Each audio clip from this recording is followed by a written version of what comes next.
Daniel 11-ci fəsil. Mən Midyalı Daran padşahlığının 1-ci ilində ona dayaq olmaq və onu qorumaq üçün yanında qaldım. Şimal və Cənub padşahlarının müharibəsi. İndi həqiqəti sənə bildirirəm. Fars ölkəsində daha 3 padşah olacaq. 4-cünün isə hamısından çox var dövlət olacaq və bunun hesabına qüvvətlənəndə hamını Yunan padşahlığına qarşı qaldıracaq.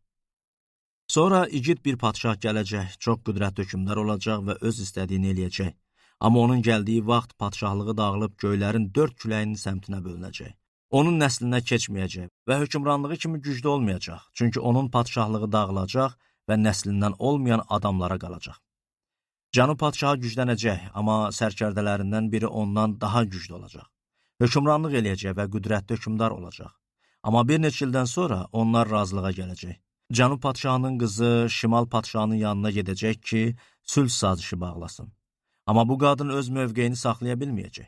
Şimal padşahının ömrü də, hakimiyyəti də uzun sürməyəcək. Qadın onu müşayiət eləyənlər, atası və o vaxt ona dayaq duranlar təslim ediləcək. Lakin o qadının nəslindən biri Cənub padşahının yerinə keçəcək. O, Şimal padşahının ordusuna hücum eləyib onun qalasına girəcək. Onlarla vuruşub üstün gələcək. Hətta onların allahlarını, tökmə bütlərini, qiymətli qızıl və gümüş qabları ilə birlikdə Misrə çəkib aparacaq. Bir neçə il ərzində Şimal padşahını rahat buraxacaq.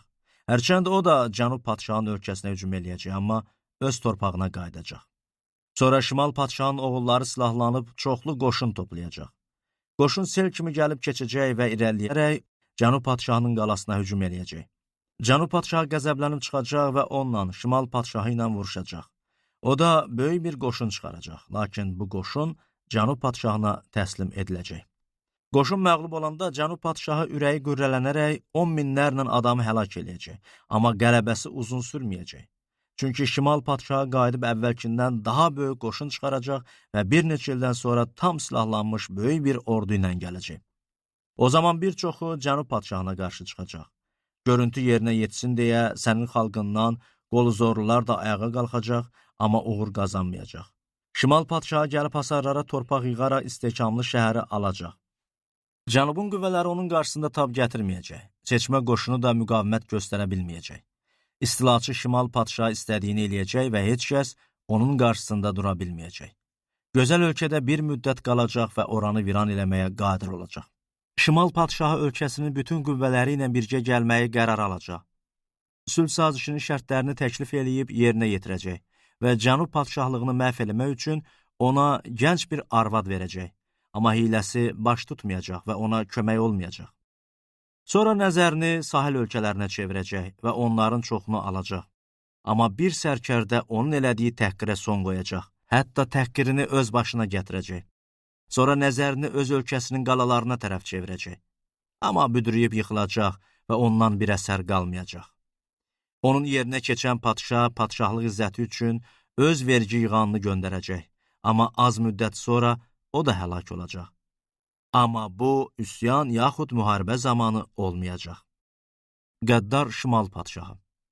Onun yerinə padşahlıq izzətinə layiq olmayan namərd bir adam keçəcək.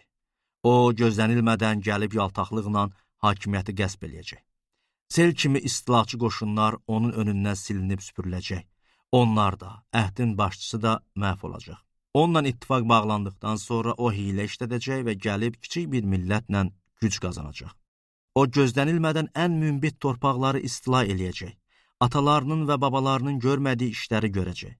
Talan və qarət olunmuş mal dövləti adamlarına paylayacaq və qalalara hücum eləmək niyyətində olacaq. Amma bu uzun sürməyəcək.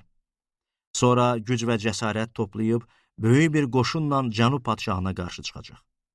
Cənub padşahı da böyük və çox güclü bir ordu ilə döyüşə girəcək, amma müqavimət göstərə bilməyəcək. Çünki ona qarşı qəsd quracaqlar. Ondan bir süfrədə oturanlar onu məhv eləyəcək. Ordusu silinib süpürüləcək və çoxlu tələfat olacaq. Bu padşahların hər ikisinin ürəyində pislik olacaq və bir süfrə arxasında yalan danışacaqlar. Amma heç bir şey baş tutmayacaq, çünki onların sonu müəyyən vaxtda olacaq. Şimal padşahı böyük sərvətlə öz ölkəsinə qayıdacaq. Onun müqəddəs əhdə qarşı pis niyyəti olacaq və hərəkətə gəlib öz ölkəsinə dönəcək. Müəyyən bir vaxt yenə cənubu istila eləyəcək, amma nəticə əvvəlki kimi olmayacaq.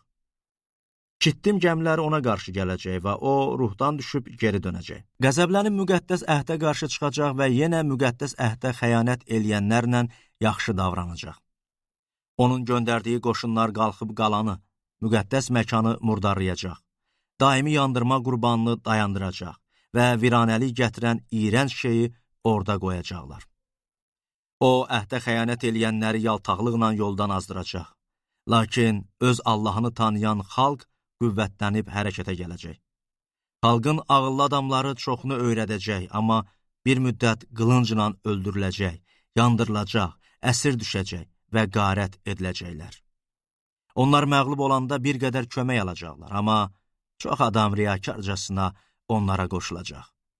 Ağıllı adamlardan bəzisi həlak olacaq ki, qalanları axır zamana qədər paklanıb təmizlənsin və ləkəsiz olsun. Çünki axır zaman yenə də müəyyən vaxtda olacaq. Şimal padşahının məğrurluğu. Bu padşah istədiyini eləyəcək. Qürurlanaraq özünü bütün Allahlardan üstün sayacaq. Allahlar Allahına qarşı eşidilməmiş küfr söyləyəcək və Allahın qəzəbi icra olunana qədər uğur qazanacaq. Çünki müəyyən edilən şey yerinə yetməlidir. Heç bir Allaha, nə öz atalarının Allahlarına, nə də qadınların sevdiyi ilahiyə ehtiram göstərməyəcək. Çünki özünü bütün Allahlardan üstün sayacaq. Amma onun əvəzinə qalalar Allahını izzətləndirəcək. Atalarının tanımadığı bir Allahı qızıl, gümüş, qiymətli daşlar və gözəl əşyalarla izzətləndirəcək. O, yad Allaha ümid eləməklə ən güclü qalalara hücum eləyəcək. Onu qəbul eləyənləri həddindən artıq izzətləndirəcək. Çoxlu adama başçı qoyacaq və mükafat olaraq torpağı bölüşdürəcək. Axır zamanda isə Cənub padşahı onunla vuruşacaq. Şimal padşahı öz döyüş arabaları, atlıları və çoxlu gəmləri ilə qasırğa kimi onun üstünə hücum çəkəcək. Müxtəlif ölkələri istila eləyəcək və onlardan sel kimi keçəcək. Gözəl ölkəyə də girəcək. Çoxlu ölkə işğal olunacaq, ancaq Edom, Moab və Amonluların başçıları onun əlindən qurtaracaq. O, müxtəlif ölkələrə zərbə vuracaq. Misir ölkəsi də xilas ola bilməyəcək. Misirin qızıl-gümüş xəzinələrini və bütün sərvətlərini ələ keçirəcək. Livyalılar və quşlular da ona tabi olacaq. Amma şərqdən və şimaldan gələn xəbərlər onu narahat eləyəcək. Bir çoxlarını öldürüb məhv eləmək üçün böyük qızğınlıqla yola düşəcək. Öz padşah çadırlarını dənizlə gözəl müqəddəs dağın arasında quracaq. Amma onun aqibəti çatacaq və heç kəs ona kömək eləyə bilməyəcək.